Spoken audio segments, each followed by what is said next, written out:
Hi guys, welcome to episode 8 of our MK2 Escort pinto powered project over in the corner. So this episode we're going to start by fitting the seats I've recently purchased. I am an ummed and ahed over a seat choice because I wanted something which was comfy for road use but still gives you a bit of support. So that brought me to a Recaro. I searched around for a while for what Recaros I fancied, but everything was a little bit pricey. So I picked up a set of these Recaros. So they're from a 1980s Alpha of some sort. I couldn't find them online, but I thought it'd go well with the black interior of the car. The only thing I need to do is get something done with the rear seats, just retrimmed to match that material. So these unfortunately don't bolt straight in on the original runners, so we're gonna have to make a bracket up. So that's what we're gonna start doing.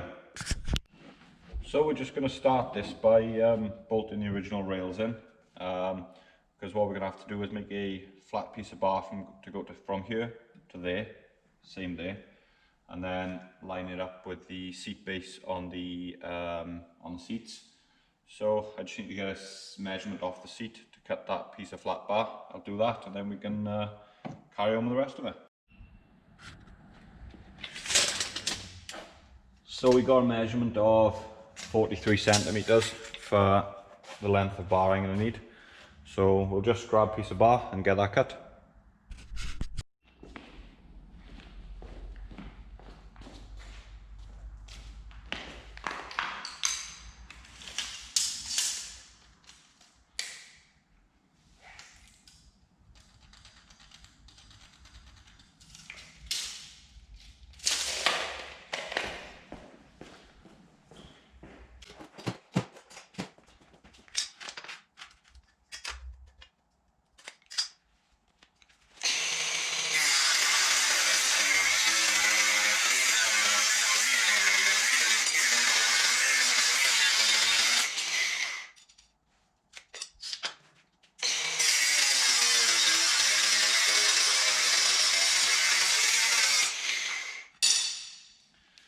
There we go, that's 2 plates cut. Just gonna need to drill them and then we can offer them up on the rest of it. So we've just got the flat bar drilled and mounted to this seat. So now we're gonna try the seat on those runners and see what we need to do.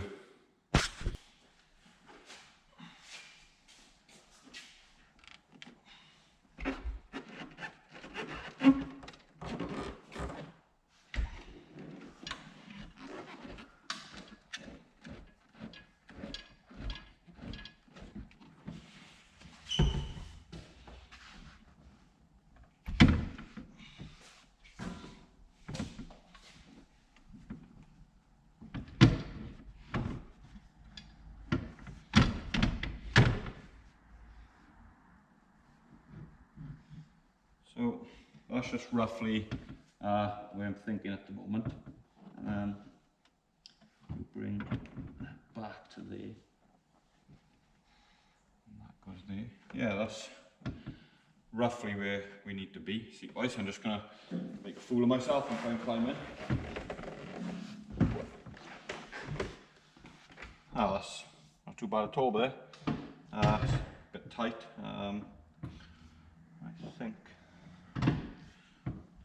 I think that's all the way adjusted back as well, so yeah, I think that'll work just fine with it. Now we just need to figure out a way to mount the bars to the runners.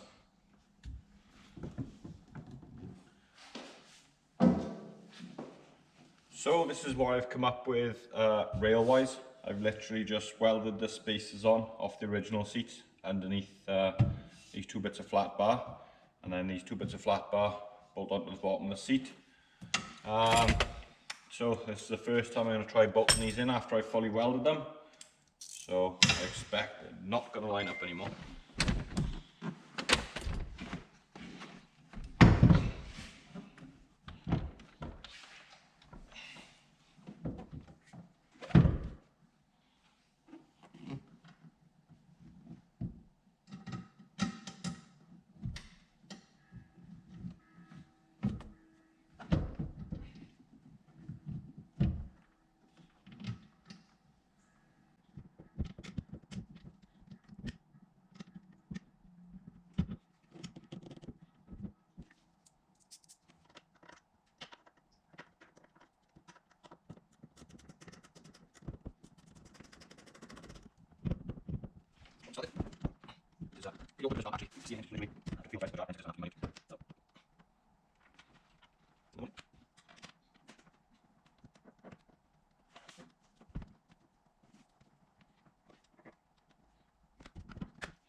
There you go.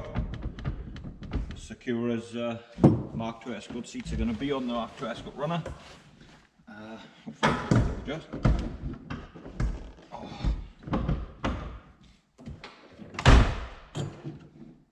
Call that a good job, really, because bang on where I need it to be, and doesn't feel too weird. Feels pretty straight considering the steering wheel's offset and everything. But happy with that. Hi guys, it's a couple of days later since I last done the seat video. We've got the other seat bolted in, so that's the seats done. So in between the last video and this, the last scene of me doing the seats and this scene, I had a chance to take the car to be rolling roaded, set up, and for them to have a look at the geometry. But what we found when we took it to the dyno was we had an air leak to the carb to the head because the manifold wasn't perfectly flat. The gasket, well, the misab plates here had been over tightened. I didn't install the carbs to the manifold, so I'm not going to take the blame for that one, but they needed to be changed. The fuel pressure regulator we installed weren't working. It was just giving up 6 psi, it wouldn't adjust, so we've swapped that for a new one. What else was wrong? And then the next thing was we couldn't get the distributor swing very much, so it's advancing about 6 degrees, which is no good. It's going from about 14 to I think it was 20, maybe even 21, so we've had to order a new distributor. I done a bit of research on this and I went for a best tech one. So this comes with new refurb distributor using an original Bosch body, electronic ignition amplifier and a new coil. So we're gonna have to install that in this episode. And then I spoke to the guy about the suspension setup and everything. So I'll just lift it up and run through with a few things we come across really.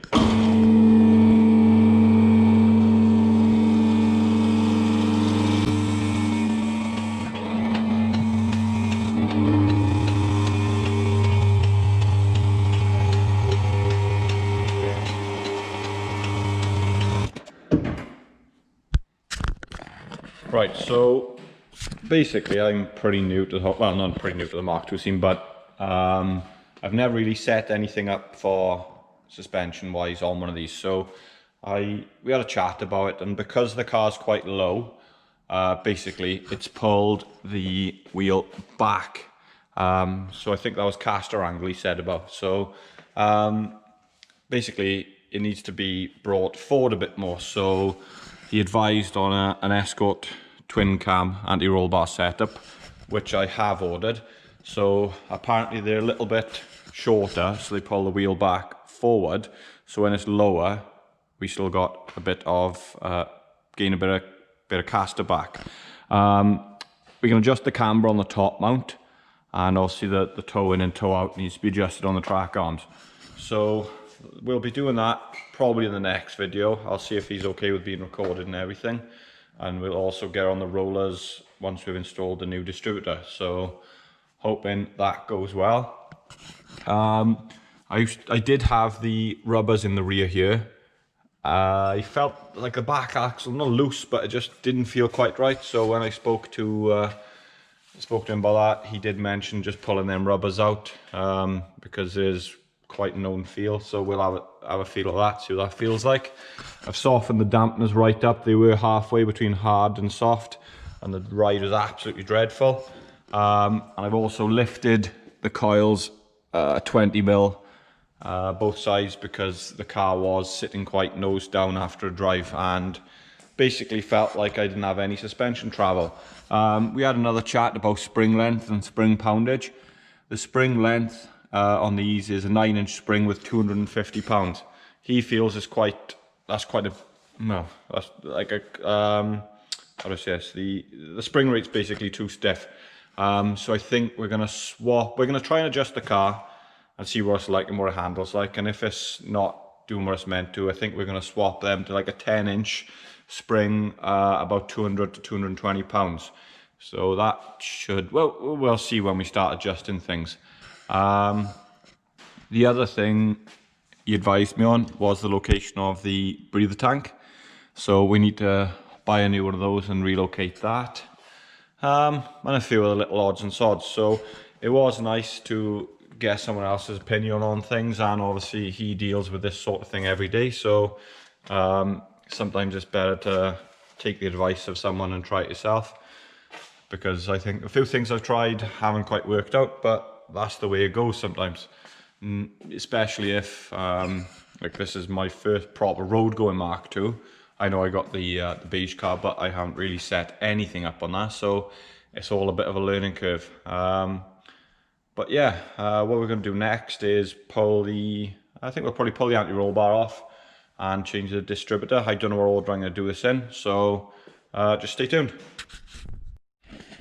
Hey guys, so the day's finally come to swap the anti-roll bar and the front springs over. Again, much delay on some parts. The springs are like a week or so late. The anti-roll bar, funny enough, turned up next day, so can't fault that one. We've gone for the, like I said, the twin cam anti-roll bar, and then it comes with obviously the wider plates. These ain't painted, as I just found out on opening the box, but what I'm going to do is just fit them, make sure everything fits with the springs and everything, take it to be set up, make sure everything's okay, and then just pull it apart and then just give it a paint, because there's a few things I got to do to this, which I found driving it. I have found a gearbox leak, and I'm not too sure where it's coming from, and the crank oil shaft seal on the rear is leaking, so the gearbox has got to come back out anyway. So we're just going to get up and running, give it more of a test, make sure everything's running and everything's as it should be before I pull it apart, because it's no fun doing one job, pulling apart, doing another job, pulling apart. It's better just to get all the niggles sorted out in one go. So for the rest of this episode, we're just going to swap the anti-roll bar and the front springs.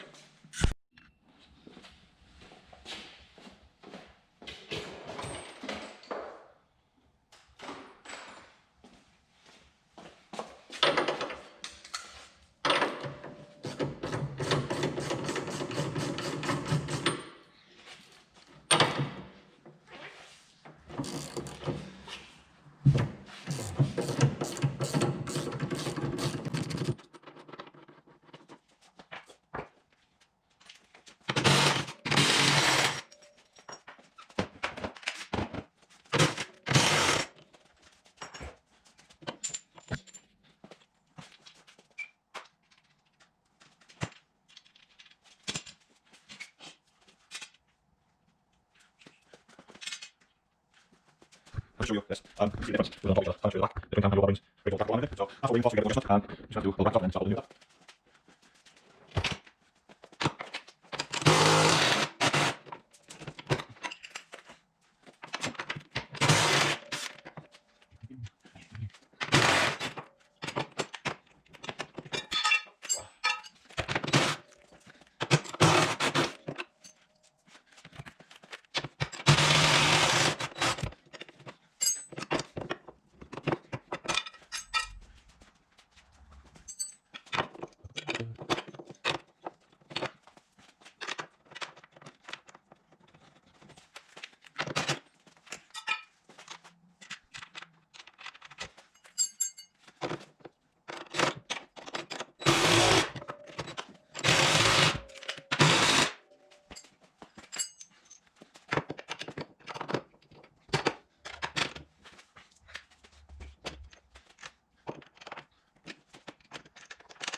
So just cut out of the anti-roll bar replacement in a minute because I need to change the shocks. So I think it might be easier leaving the anti-roll bar off, trying to leave the spray the strut bolted to the car, and trying to just see if I can drop the whole lot down and try and change the spring that way. So I'm going to try and cheat a little bit here. So let's see how this one goes. So we're just going to take the spring off here. First we've got to crack the coilover lock tabs off to wind the spring off.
So now we just need to undo the top mount to let the shock come away from its position.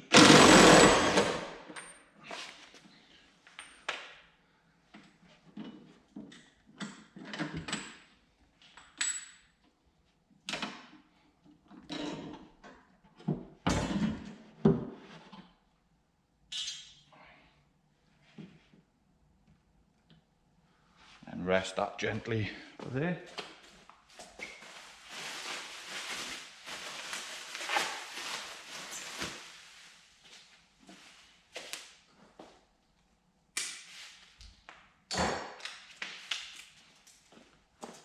So here's the new spring, and this is the original spring for comparison.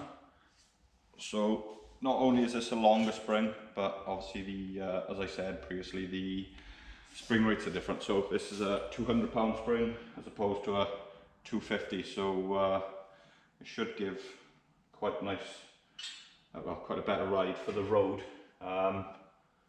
Make it not as harsh as it is at the moment, because the front genuinely feels like it has no suspension travel whatsoever. And while I used to enjoy that when I was younger, not so much anymore. So this is the difficult part now, just get this back.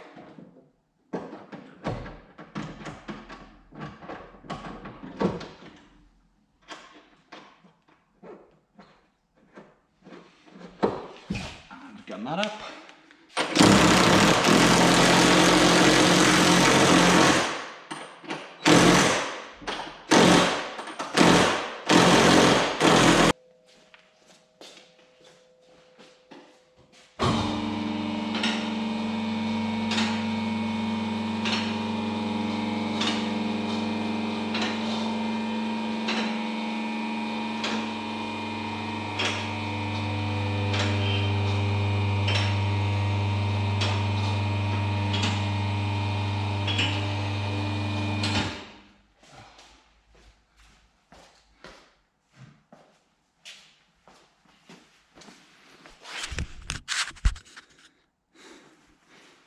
So now we just need to adjust the spring preload up. This obviously determines the height as well. So just going to wind it up, put the wheels back, well, put the anti-roll bar back on, and then we'll have to fit the wheels, drop it down and roll it back and forth. Just get it somewhere close for the moment, and then we'll adjust it correctly once we've taken the car for the setup, well, the suspension geometry setup really.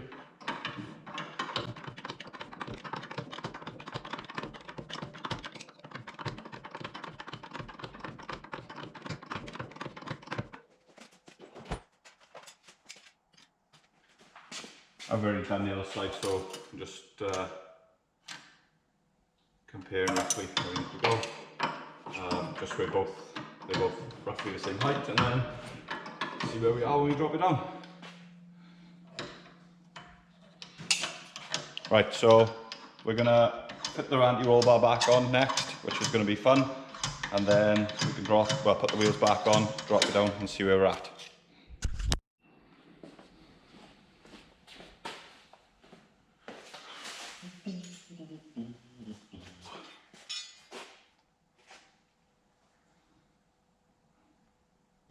Oh, upside down, wrong way. Schoolboy error, right way.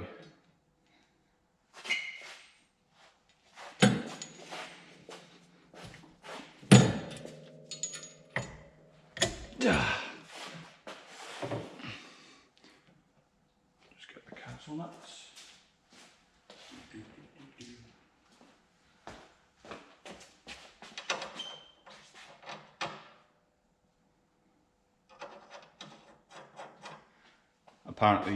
Apparently these are an absolute nightmare to fit if you've got poly bushes in them. So I'm quite lucky how easy they've gone on, to be honest with you.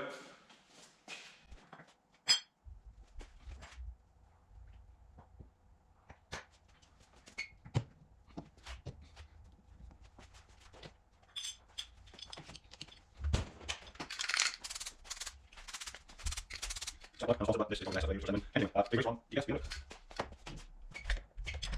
Oh.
So that's the anti-roll bar refitted. Not too sure why the bushes look so squashed, but it all comes as a kit, so I'm guessing it's going to be correct. Just need to put some split pins in the castle nuts there. I'll do that, put the wheels on and lower it down.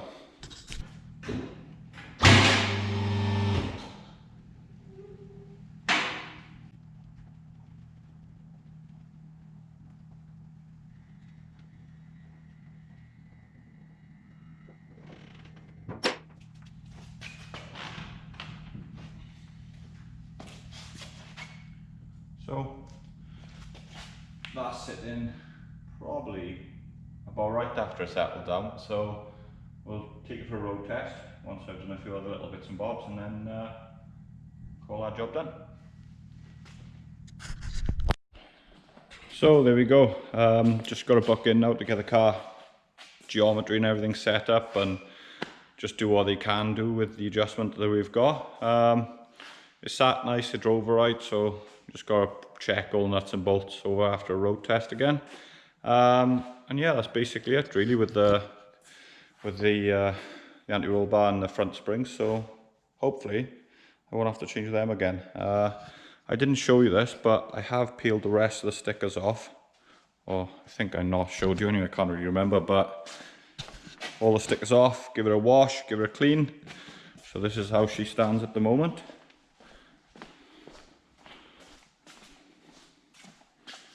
Really happy with her.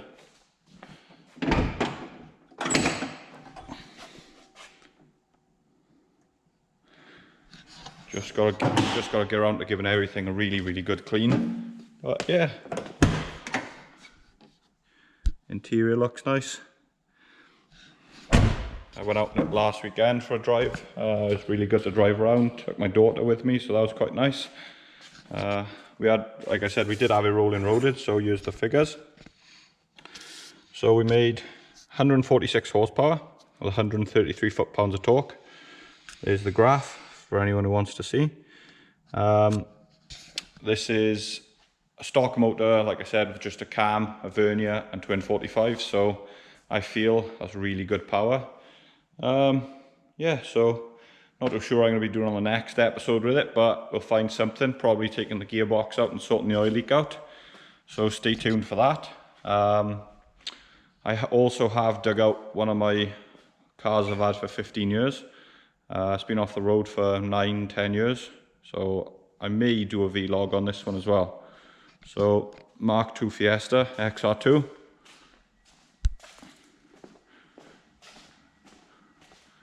Run a Z-Tech, so yeah, may well do a vlog, a video log on that as well, because I'm going to put that back to pretty much standard looking XR2 inside and out, but keep the engine the same. So stay tuned. If you like this video, please remember to like, share, comment, subscribe, and see you in the next episode. Cheers guys.